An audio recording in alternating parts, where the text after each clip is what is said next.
the number one regret was that they always say they wish they had the courage to live a life true to themselves, not the life that other people expected of them. And I think it's like using that lens to, when you have this moment of projecting yourself to your future, I think it really clarifies things so much, because it helps you to see, like, it reminds you, you're not going to live forever. This is precious.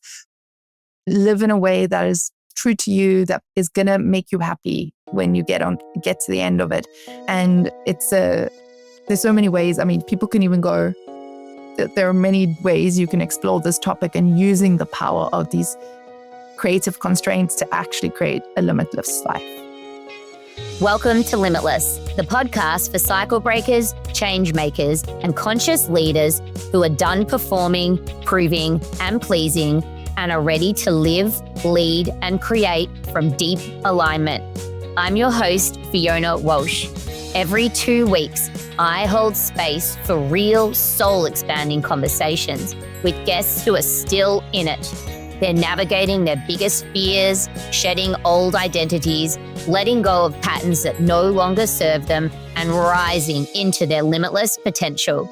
Together, we share what it's really like to be human, messy, raw, imperfect, and learning to own every part of ourselves, even the ones we've tried to keep neatly tucked away.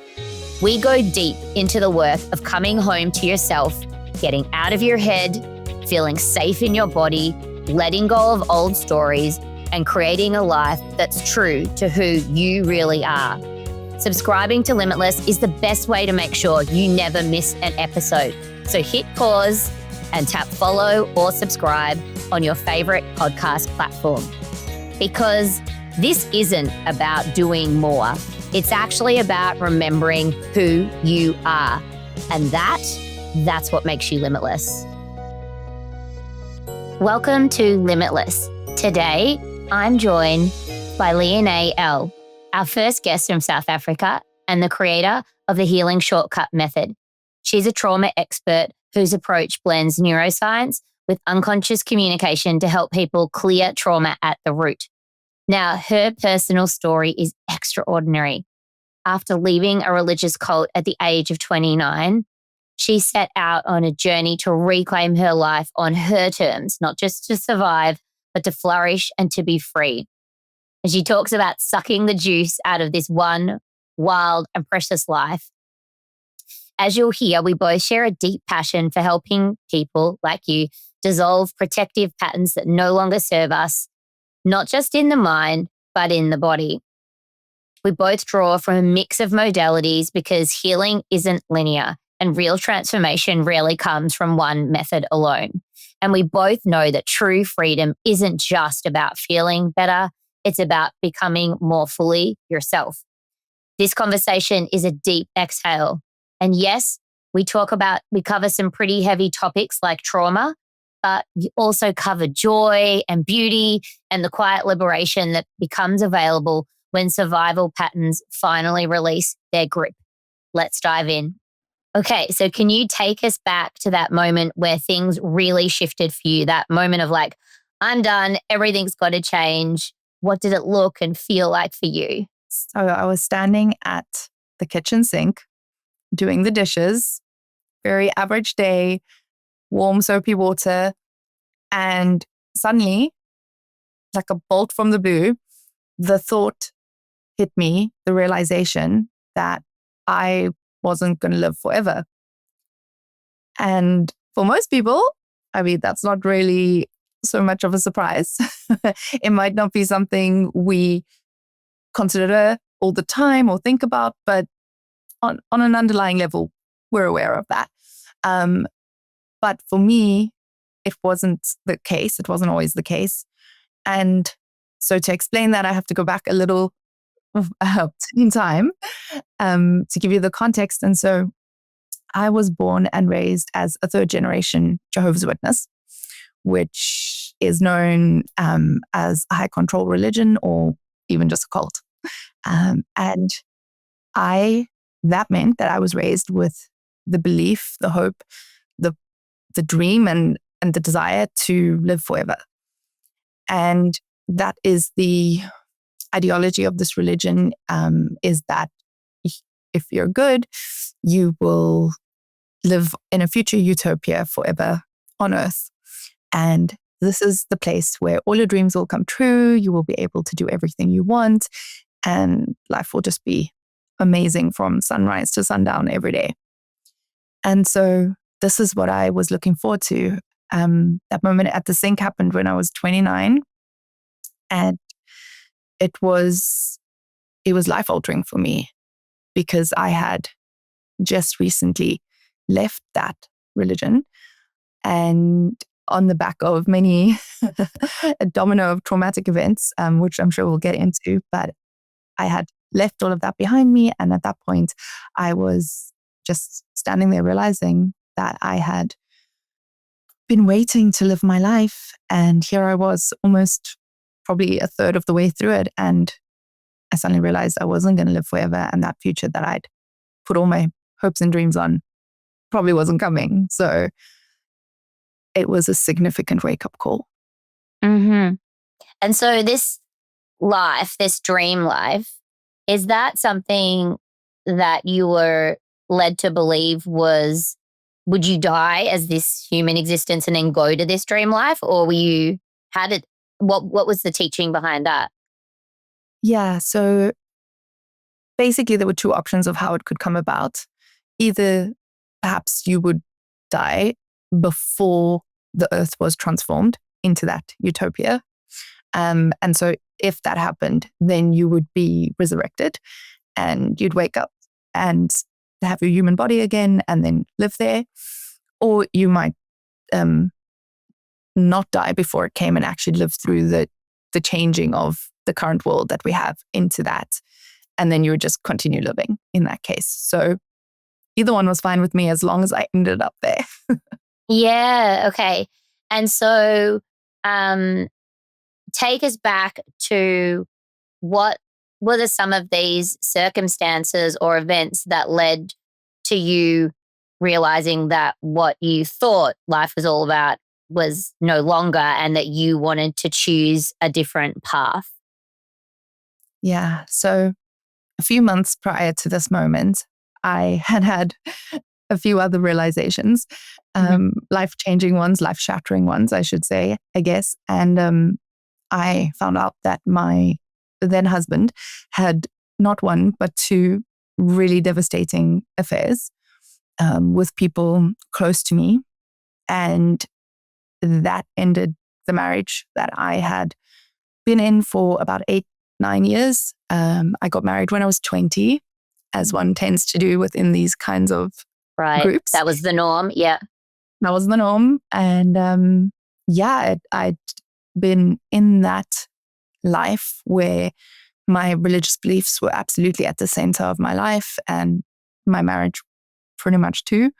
And when that very, very abruptly and shockingly came to an end, which would be shocking for anyone to find that out, but especially within that context where this wasn't just something, I guess, that most people would view as wrong to do to your spouse, but also then in the context of like the religion, very, very wrong. So people generally don't expect those things to happen in that kind of context. Yeah. Which is interesting because in some cults, it's acceptable for men to have multiple wives and partners, but this was not the case in the environment. No. Well, maybe not spoken out loud, or is that what you learned? Yeah, was it happening, but maybe not as yeah. Yeah, it's an interesting question because what I've come to believe now is that because in those high control groups, you don't actually ever develop your own moral compass or sense of integrity, your own beliefs around what you think is okay or not. Yep. You kind of inherit these beliefs and then you hold on to them. So I find that when people do actually step outside of that, which happens often because everything gets obviously repressed, then the ways they do that are often really extreme and extremely destructive. And even people from the outside will look at that and think, that's a that's a weird way to do that, to have an affair or to whatever. It's like usually very extreme. And I think it's actually because they don't have any sense of actual personal integrity or a moral compass. Compass or And so values, then yeah. when they leave the rules behind, then it's like there are no rules.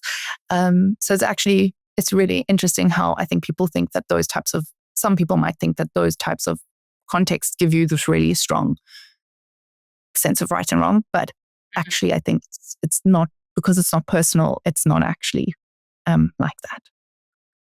And in terms of what were some of the core beliefs that you had instilled in you that I'm sure must have felt earth-shattering, life-shattering, as you said, when you were at the kitchen sink, because you were like,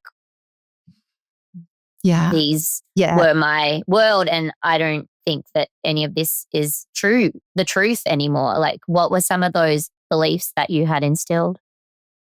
Yeah. So the reason why realizing that I wasn't going to live forever was so painful, but also I think really opened my eyes so much to the reality of the life that I had lived up until then, was that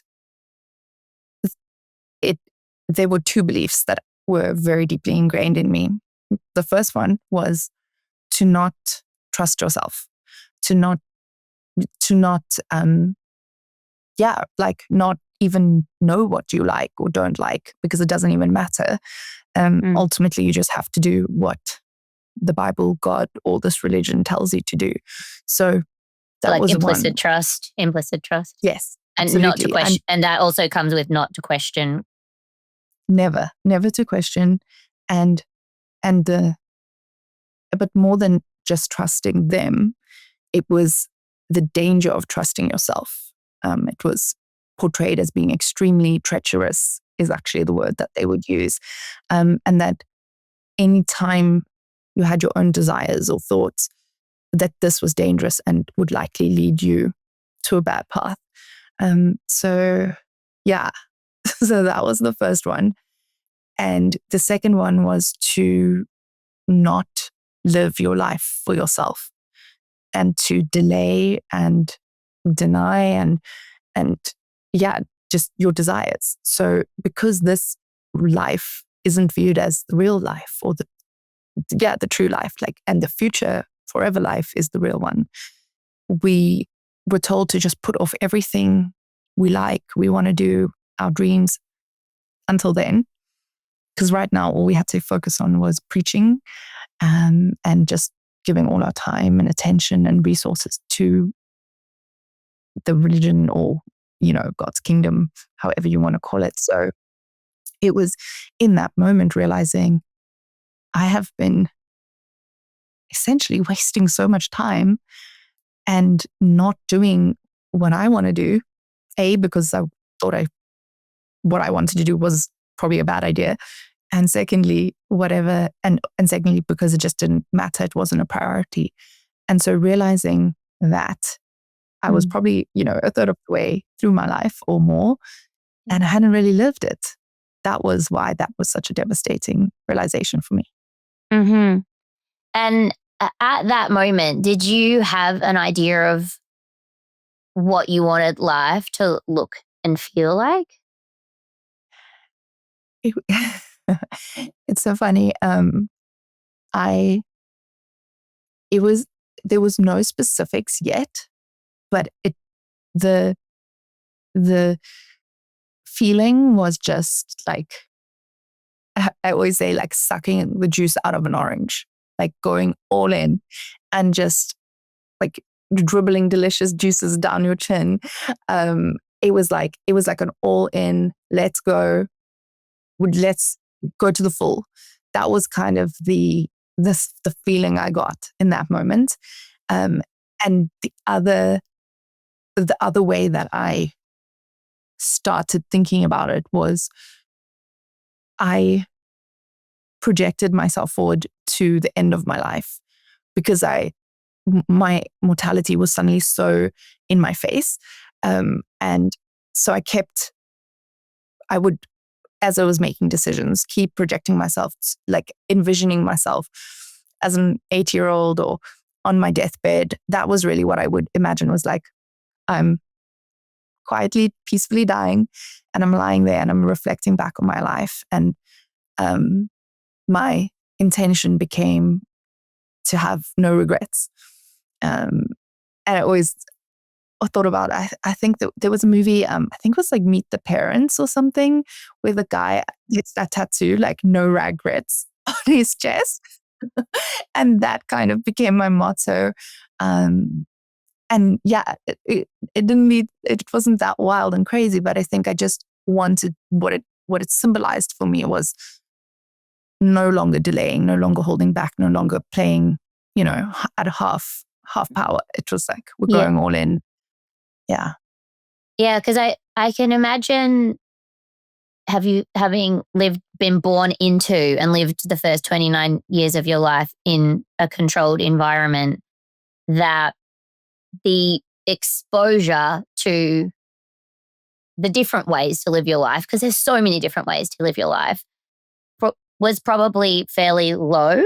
Like did you go to school within the environment and you know what I mean? Were you working outside of your community, your religious community at that stage? So you had seen some elements of like, oh, there are different perspectives out there. But I guess when because our programming comes online when we're a little kid, if it's like, don't question and this is the way, like interestingly, like before you left, when you were starting to be exposed to people outside of your religion and when you might have been starting to think more independently in some ways or start to question what you had been told to believe was the truth, did you see things in other people that sparked some curiosity or that sparked maybe some awakening that helped lead to the decision quickly when you realized that you had been cheated on a few times? I would have to say no. So was that the programming was strong? It was very deep. It was very strong. It was always because I had some context which I was immersed in very different worlds, and different to my own. And it was always kind of like, that's fine for them because they don't know, they haven't been gifted the inner secret knowledge, the inner circle knowledge of the truth, because that's literally what they call it. And so it's almost like different rules apply to them. And that is actually something they teach as well. So it's like, if you know the truth, then you are responsible to living in accordance to that. Whereas if you don't, then it's kind of different. So it just didn't apply to me. I didn't think about it like that. Mm-hmm. And so what happened after the sink incident where you realized that things were going to start to, change significantly in your life? Yeah. So I actually think I want to go a moment back to actually paint a picture of what my life was like at that moment to then move forward to what it became next. Yep. So I had, in the wake of these revelations of these affairs, I started experiencing PTSD symptoms, just because of how shocking it all was and how sudden. And I didn't realize that at the time, but increasingly I couldn't cope with going to our religious meetings. I would have to take like multiple calming tablets and so I got this sense that I just needed some space. I totally still believed in everything, but I was so overwhelmed that I just kind of gave myself like a 3-month timeout. And during this, to begin this time, to just get some space for myself, because everyone in the church, my family, they were all really in my face at this time because they were obviously very worried about me. I'd just gone through this terrible thing. But because of that, their solution was to just try and push me deeper into the religion. And because I needed the space, I basically then ended up like telling them I needed space. And then I ended up getting shunned, which meant that basically none of my friends, none of my community, and none of my immediate family were allowed to speak to me or have any contact with me. So obviously this was like at the worst moment of my life. I'm now completely alone. Isolated, yeah. Isolated, yeah. And it was, I always say, like, I lost my home, I lost my husband, I lost my family, I lost my friends, I lost my community, I lost my cats, and I lost my business. And I think most difficult of all, my worldview. That Yeah, was, you all lost came crashing yourself. down at the same time. Yeah. So yeah, at that point I was still thinking it was like a temporary timeout and I was going to go back. But then after about 6 months of no longer having the consistent brainwashing every week, I, through a series of events, I ended up going onto the internet and doing some research on my own belief system, which I'd never done in my whole life because of all the things, that's the thing they warn you against the most. Yeah. Of course. Obviously, yeah. But yeah. And I always say it was like a house of cards in one night. I stayed up all night. I read everything I could find. And by the morning, I knew, like, okay. oh This my is God, a I'm like lot more. covered in goosebumps. You rabbit holed and was like your whole existence Yeah, it was got just like, completely discombobulated. Far out. yeah. And so then became the even harder time period because then Yeah. I realized, oh goodness, I thought I could just go back. But now I don't believe anymore. So if I go back, it will either be to pretend for the rest of my life, to just be able to have contact with my family, or don't go back, but then have no contact. So that was a heart-wrenching time and really, really difficult. But eventually I just realized that there was no way back for me. And one way or another, I was going to have to figure it out on my own.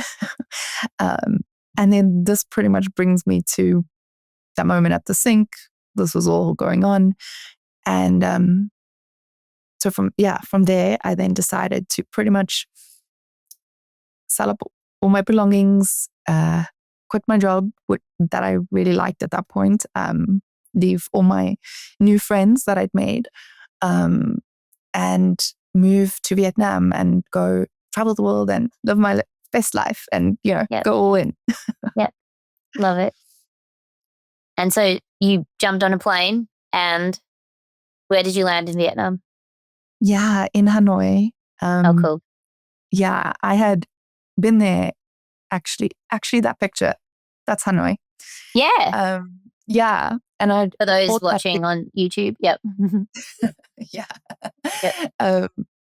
I had been to Vietnam during my marriage, actually, on a trip. And I'd bought that picture then. And it was one of the things I kept in the divorce. And but never, ever in my wildest dreams did I think I would move there. So this was by yourself. Goodness me, by myself. So I did a lot of research beforehand around the lifestyle and English teaching jobs, because I also decided I wanted to change my career. This was a big part of my going all in on life, was to no longer be addicted to my job, essentially, and to do something that I loved and made me happy and was more meaningful. And that gave me more independence. I really wanted to travel a lot at that point. So I wanted location independence and time freedom. So I needed to change my career as well. So this was kind of a time to go explore all of that. And so I landed in Hanoi. Didn't know anyone. I didn't have a job yet. I didn't have an apartment or anything, but I did feel that I would be able to figure those things out. I'd done my research and so on. So yeah, I was very excited. But then, things took a turn for the worst. And it all became very quiet all of a sudden. I didn't have any of the distractions that I'd had in Cape Town. It's funny to say that it became quiet because Hanoi is probably one of the noisiest places on earth. The sound of the motorbikes is just incessant. But I had no friends, no partying, no job, no substances to distract me from the unresolved trauma that I had. And so, yeah, it was like, I remember it was about 6 weeks in, and it was 3 a.m. and I started having really dark thoughts. And I just thought to myself, okay, you need an intervention. And I started Googling therapists near me. And then I found a trauma therapist just round the block from me. So I emailed her in the middle of the night and she replied the next morning. And then that's when I started trauma therapy and things actually started getting better. And what type of therapy was it? Was it talk therapy or EMDR or? It was EMDR. Cool. I'd had talk therapy in Cape Town. Mm. And yeah, looking back, it was probably good to have someone to talk to, but very quickly I just started saying the same stories over and over and over again and just looping and no resolution. So yeah, I think it's probably a good thing at the beginning, but then not so useful. Whereas the EMDR was almost immediately, I started having really amazing results and I could feel shifts in how I was experiencing my life. Mm-hmm. Yep. And how long did you end up staying in Vietnam for? Yeah, I ended up staying for 4 years Oh, through wow. most of COVID as well. Mm-hmm, And it was so I will now say, one of the best decisions I ever made. And I got to, over time, do all of the things that I had intended to do with that time and experience. So I what wasn't on my bingo card was healing my trauma, but I ended up having to really prioritize that and doing that. But other than that, I ended up changing my career. I traveled a lot and made incredible friends and also ended up actually falling in love again and now still being with my partner that I met in Vietnam. Yeah. And so tell me a little bit about what you've learned about identity, because you've gone through one of the biggest recalibrations that I've had as a guest on Limitless, and we love to talk about identity. Can you talk me through what you've learned about identity and how hard was it to move from where you were to who you are today? Yeah. Yeah. So people often, when they hear my story, will say, wow, it must have been so hard to build up your self-esteem and figure out who you are outside of all those rules and to learn to trust yourself, to hear your intuition. And especially after that kind of betrayal / heartbreak, to, feel okay about that again. There was so much. That's what people often say to me, but I actually found it to be quite different in my experience. I once the rules and the programming and the trauma fell away, Yeah.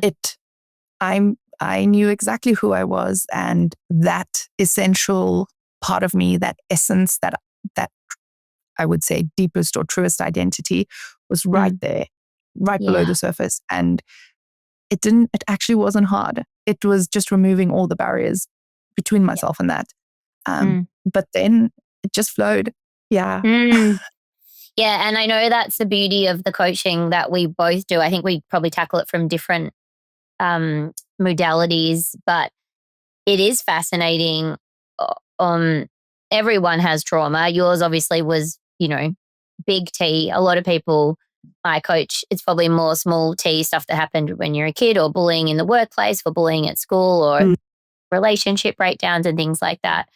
But it is almost magical that when you dissolve the trauma and the imprints that do make people feel stuck and foggy and in a swirl and all the things, that everyone's true self and purpose is just waiting. And I always joke about like, please don't take a course about how to find your purpose, because it's not external to you, it's inside of you. And I think that your story is so resonant because your purpose was so far from how you were brought up. Like most people who didn't grow up in a controlled environment, like trusting yourself is something that we would all like to do, but it's something that most people need to work on. Whereas you were told not to trust yourself. So the extremity, you know what I mean, is not lost on me. But it also shows how powerful it is to undo the programming and heal from the trauma, because you can step into your power and potential like you have. Have there been any like roadblocks or really difficult challenges that you've needed to overcome in your healing process? Yeah. There've been obviously many, but at the beginning, especially when the trauma was really intense, one of the things there were a few things how it showed up for me. One was a lot of flashbacks. And it's interesting because it's not like it was a car accident or some kind of violent incident, but there were certain defining moments where it really was like the peak explosive moment, I guess you could say. And my mind would just loop on those moments endlessly, like in just almost like looping thoughts, but in a flashback kind of way. And that was so draining and just distracting and frustrating.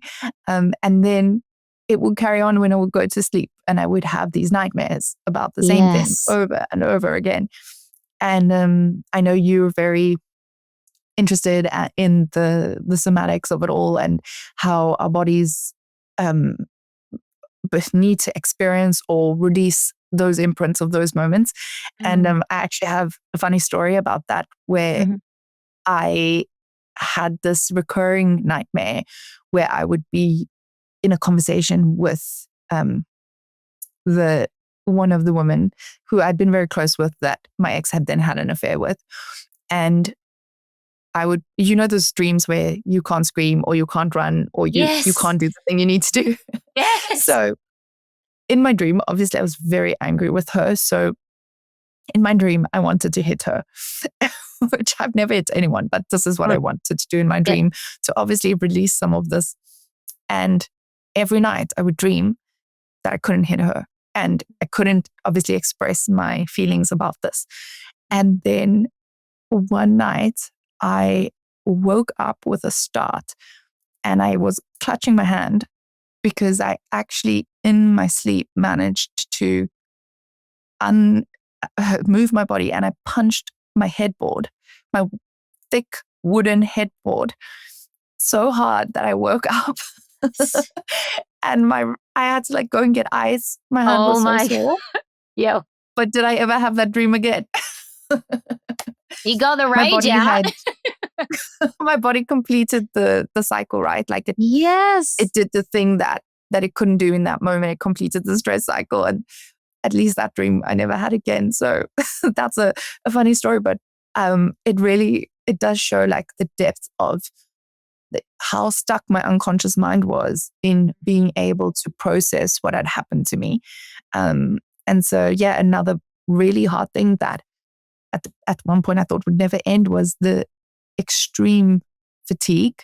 I've actually heard some people say that after trauma for a few years, you can have like it's almost like chronic fatigue syndrome. Yeah, because you got adrenal sort of. Yes. And I'd be awake, I'd sleep so late. And then this was while I was living in Vietnam. I'd wake up, just do what I need to do, and then need to take like a 2-3 hour nap again. And I was pretty much just living for my naps and try to like fit in my life around that. But once I'd done my trauma therapy, it got much, much better. And now I don't need to do any of that anymore. Yeah.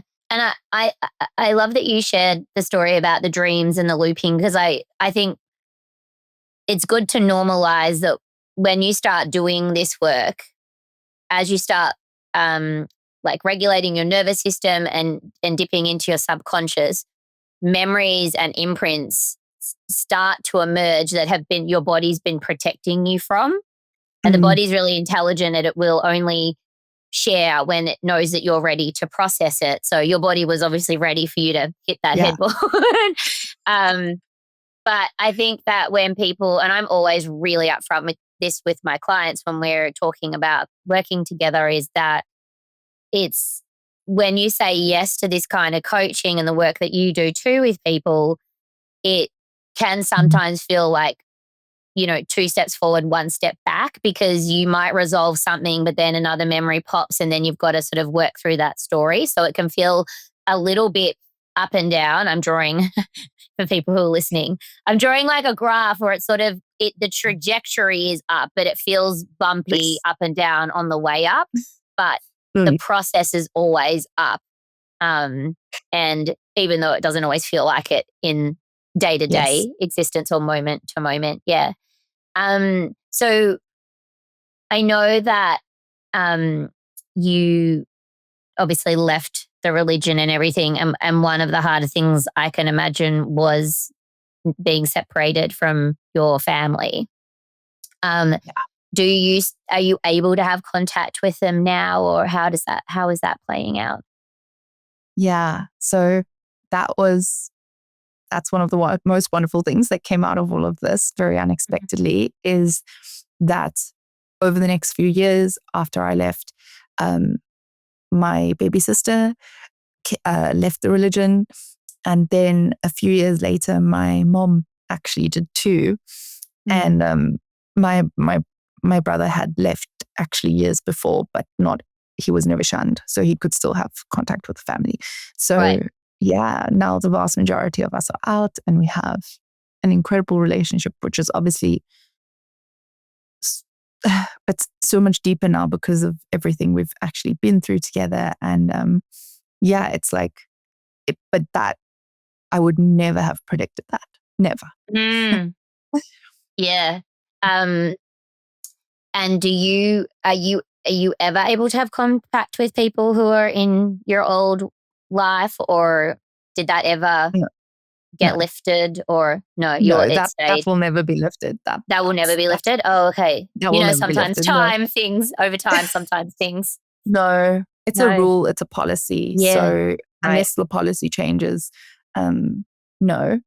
And it's kind of if I walk into a room, which I did quite soon after all of that happened, and people who I knew intimately, who were my closest friends, would make eye contact with me and just like look right through me as if I'm not even there. They would invisible. never say a word to me. Yeah. But it's also now it's just freeing.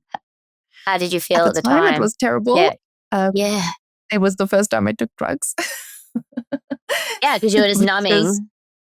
Exactly. So that was so horrible that I did that to escape. But then now I'm free, so I don't care. I mean, like, if not many people can say that they're free. If we can just take a moment for that, like most people feel trapped and stuck in their life. So freedom is the ultimate goal for most people, which is, how many years did it take you to get to that point in time? Wow. Yeah, I'm thinking now. It's been about 9 years. Yeah. Since that moment. Yeah. At the kitchen sink. And I would say the last 3 or 4 years have been really good. Yeah. And but it just keeps getting better. It just keeps getting better.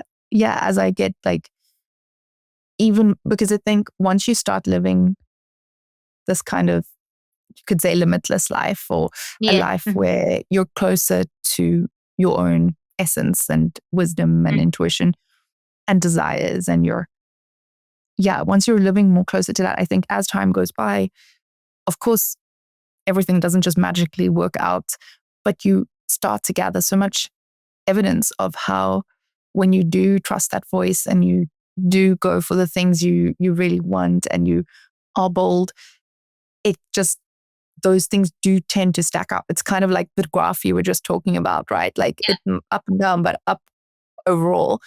And so I think having all that evidence behind you and that it becomes like, it builds momentum. So it makes you want to do more and try more. And so I think it just keeps getting better. Yeah. I feel like you're right. It's like a compounding effect. Yes, and compounding, exactly. the more you recognize signs or synchronicities or coincidences, and the more you can be grateful for those, everything compounds or snowballs in the best possible way. Yeah. Um, Yeah. what's your relationship to religion or spirituality now, just based on the incredible life journey you've been through, in like a relatively short time frame? Yeah. So I went from super hardcore religious to total atheist. Like once that house of cards fell, I was like, it took me like another week. I think the first night I was like, okay, I don't believe in this religion, but I still believe in the Bible. And then a week later I was like, okay, the Bible's out. So Yeah. it was quite, and then I was just super, into atheism to the maximum, reading all the books and everything about that. And then over time, because of my own life experiences and I guess trusting my own experiences, it became undeniably obvious to me that there was something bigger. There was some spiritual dimension to life. And whether I wanted to be or not, I was still tapped into it because things would happen that I couldn't explain. And then, so now I would say I'm firmly in the middle of that spectrum in a very wonderful and really wonderful place where I just enjoy my like spirituality, I guess you would call it. And there are no rules and it's all on my terms, but it just makes life more meaningful and mysterious. I just call it like the mystery and the magic. And for a while, I really got into manifestation, like hardcore, and figuring out like, how do we make these rules work for us? And then I've just decided to kind of enjoy the magic, tap into it, but not try to control it or make it bend to my will. Like I just... too much of a focus. Yes, exactly. And cool things still keep happening. So something's working. I can't remember who it was who I was listening to, but they were, or maybe it was the book I read by Dr. Jim Dotty, but it was about how it's called Mind Magic. And it's awesome because he's a neurosurgeon. So he has used his, he just passed away a couple of months ago, but he used his deep knowledge of the brain and neuroscience to make sense of how manifestation and the magic and the mystery around it actually works. Yes. Because cultures have been using manifestations or versions of it for centuries, but most of us, me included, when I was very intellectual and logical, was like, well, that sounds like bullshit. But he's been able to reverse engineer it using brain science, which is very interesting. But his take on it is that we, in our human experience, we're actually manifesting all the time. And so if your nervous system is regulated, you will manifest abundance and what you dream and desire, and call in the beautiful things that you sound like you are. Yes, you can focus on it more if that's your jam, but you don't need to, because as long as you're having thoughts of your limitless life and this potential and the possibility that you'll start to attract those elements into your life. And one of the interesting things that he talks about, and I've seen this and I've spoken to clients about it, is because we are manifesting all the time, if you are dysregulated or super stressed and running on survival mode, which so many people are, you Mhm. are manifesting, but you're manifesting from lack and fear and a lower vibrational energy. And it's interesting because you know, when people are like, oh, well, I met this guy, we went on a date and he like seemed pretty good, but then I'm sort of attracting the same patterns and stuff because you're Mm. manifesting from dysregulation or stress or a lack of clarity versus manifesting from like when you are the state you sound like you're in now, which is like in alignment and listening to your authentic voice and really calling in what you wish for in the world. Yeah. Yeah, I totally agree with you. And I love the neuroscience of it all. I'm obsessed with that side of things and understanding how our minds works and our nervous systems and all of that. And I so agree with you. And I think so much of my work now is like getting people into that regulated nervous system space, but also very much like clearing any um like memories or things from the past as well, limiting beliefs, emotional pain Yeah. that could be, because the way I see it, it's almost like um this, if your mind is a computer and Mm. you, when there are so many things from the past and present stress draining you, it's like having 29 tabs open on your desktop, Mhm. Yeah. and the whole thing is just going slower because energy is going into all of these places.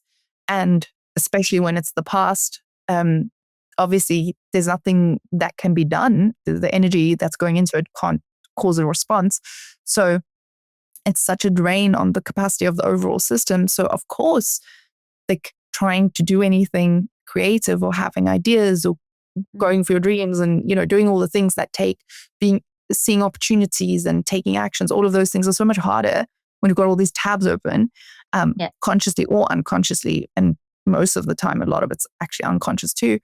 So it's like, I see it as, when you close those tabs and you clear those traumas, then Mm. it all the natural energy that you have and that essential identity is then Mm. all available to you. And then it's like full power to whatever you want to do. Mm. So of course you're going to have better results.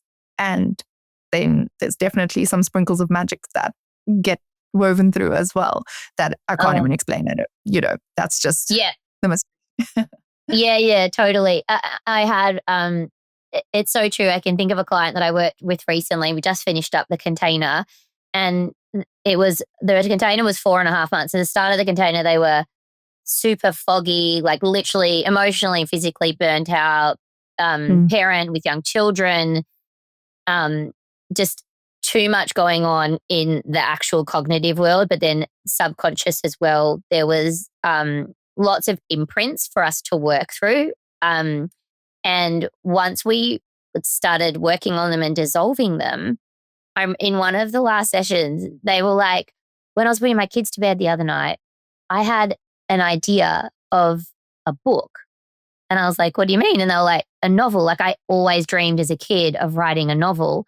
And I had like the plot, the through lines, the characters, like this huge download. And I was like, mm, this is like what you're saying, the unexplained. Like sometimes it's just little ideas and you're like, oh my God, I had a great idea. Feel like I haven't had a creative idea in years. But like some people, once we clear it, the huge creativity drops in and very complex, you know what I mean? Which makes no sense because you're sort of like, where, and authors talk about this, like J.K. Rowling's talked about it with Harry Potter, like the way those stories came to her, it doesn't make sense. But if you mm. create the space, as you say, you shut down the tabs, delete half of the apps that are running your internal operating system, your life force energy starts to flow through abundantly. And that is when you start to get really cool ideas and they're coming from the inside out. So they're the ideas that maybe the little you dreamed of doing and you forgot, or you just were like,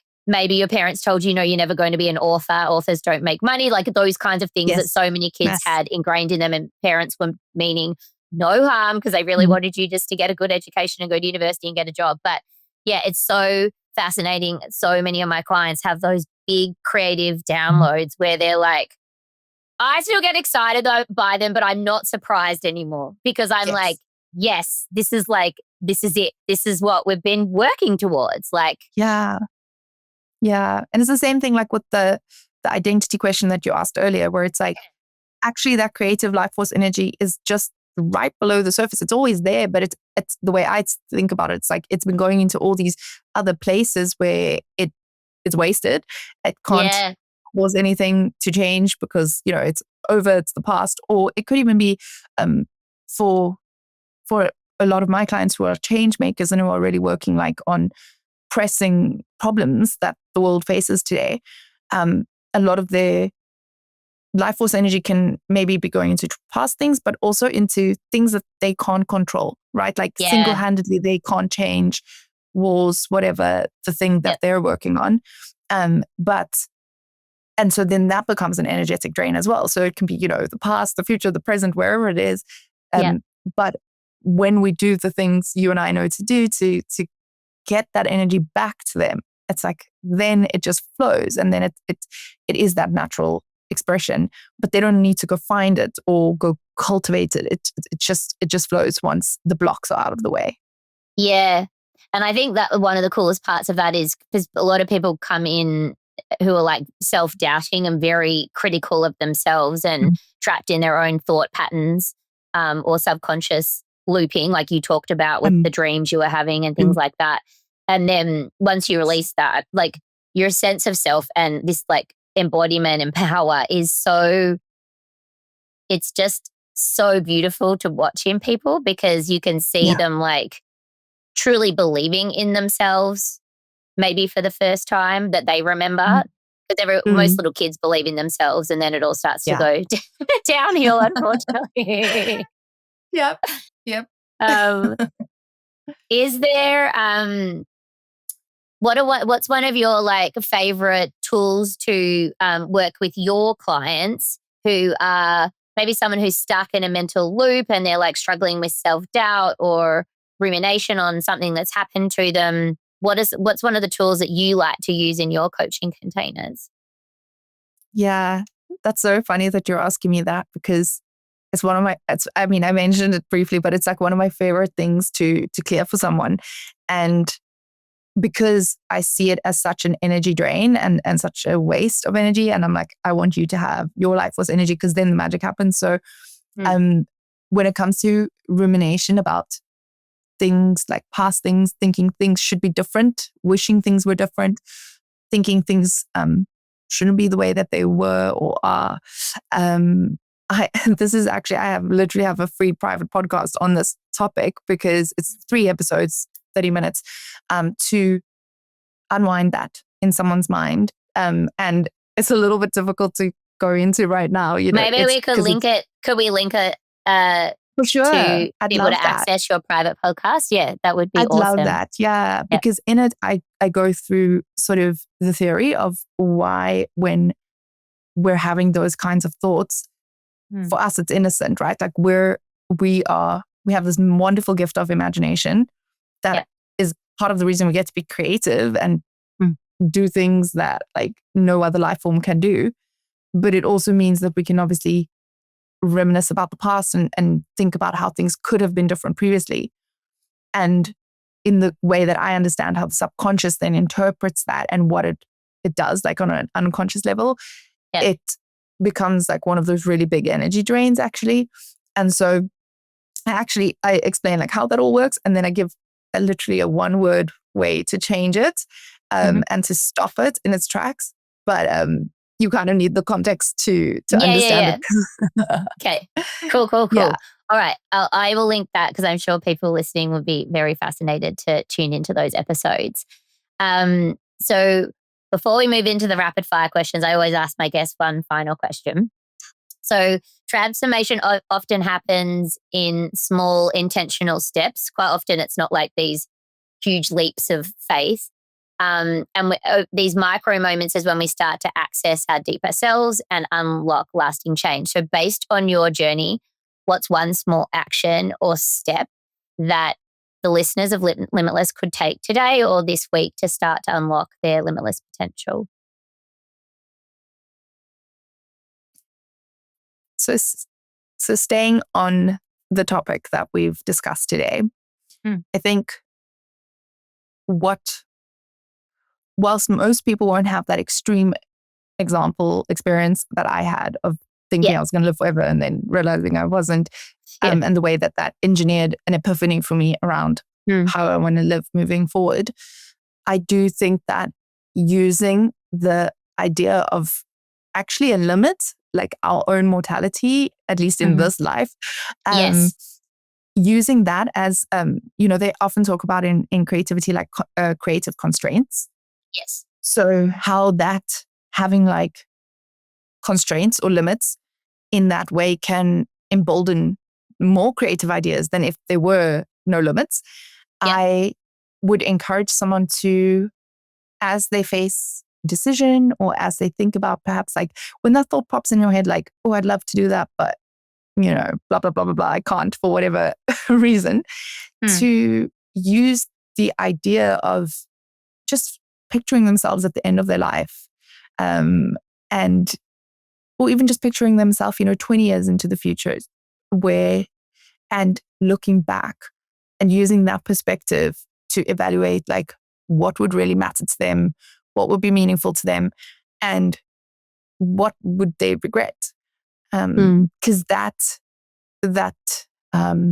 perspective and basically borrowing clarity from the future to give you power right now and courage has been so life-changing for me. So that's what I would say. Yeah. And I totally love that advice. And I'll never forget when I was I think I was probably about 29, so your kitchen sink age, I read a book when it first came out called The 5 Regrets of the Dying. And it was written by, have you heard of it? It's an Australian Yes, I was just about to mention it. Yeah. And I read that. Bonnie Ware. Yeah. I will link it in the show notes as well. And I read it and I was in this like corporate, high flying, swirly life where I'd bought my own apartment and I thought that I'd like made it. And it was one of those books that you sit there on your couch and start to question yourself in a really, really deep way for the first time around. Wow. Oh shit, is this really it? So, and it totally changed my outlook on life and my perspective. And I remember at the time, like gifting it to so many people as presents, like, you should read this book. It's changed my life. So, but it's a very similar thing. Like she collected data from people who were dying and these were there. And the title of it makes it sound quite morbid, but it is so liberating because it was what these people wished they could have done. And so they're gifting us the hindsight that they are having on their deathbed that we can capture in real time, which is like, there's no greater gift, really. Yeah. Yeah. And the number one regret was that they always say they wish they had the courage to live a life true to themselves. True themselves. Yeah. Not the life that other people expected of them. And I think it's like using that lens to, when you have this moment of projecting yourself to your future, I think it really clarifies things so much because it helps you to see, like, it reminds you, you're not going to live forever. This is precious. Live in a way that is true to you, that is going to make you happy when you get to the end of it. And I love that book. And there's so many ways. I mean, people can even go, there are many ways you can explore this topic and using the power of these creative constraints to actually create a limitless life. Yeah. Yeah. I love it. I love it so much. Okay. Some rapid fire questions. What's one thing you're deeply grateful for right now? My family. Oh. What's some advice you would give your younger self and why? Oh. Wow. Goodness me. That's so hard to answer because any advice that would be like to change anything in that she did, I wouldn't give her because everything led me to this moment. So there's nothing I would give her to change. But I think I would say I would say to ignore all of them and to trust herself. Yeah. Yep. Beautiful. And to trust her Beautiful. intuition, like that, knowing Yeah. that she's always had that it's safe to listen to that. Beautiful. Yeah. And finally, what's your superpower? Ooh. Seeing possibilities, like seeing the possibility for more beauty, more joy for other people Yeah. and for the world. Yeah. Yeah. Like Yep. relentless possibility and hope. Yeah. Yes. I love that. I'm so with you on that. When you hear the word limitless, what are 3 words, feelings that are evoked in you? I feel my heart go like this. Opening? My heart Yeah. opens like that. Yep. Beautiful. And I feel awe. Like it's like looking at the night sky, like stars and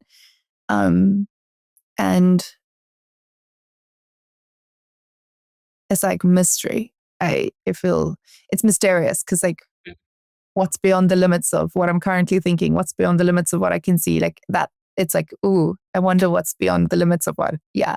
Oh, yeah. There's so much limitless. wonder there. Yep.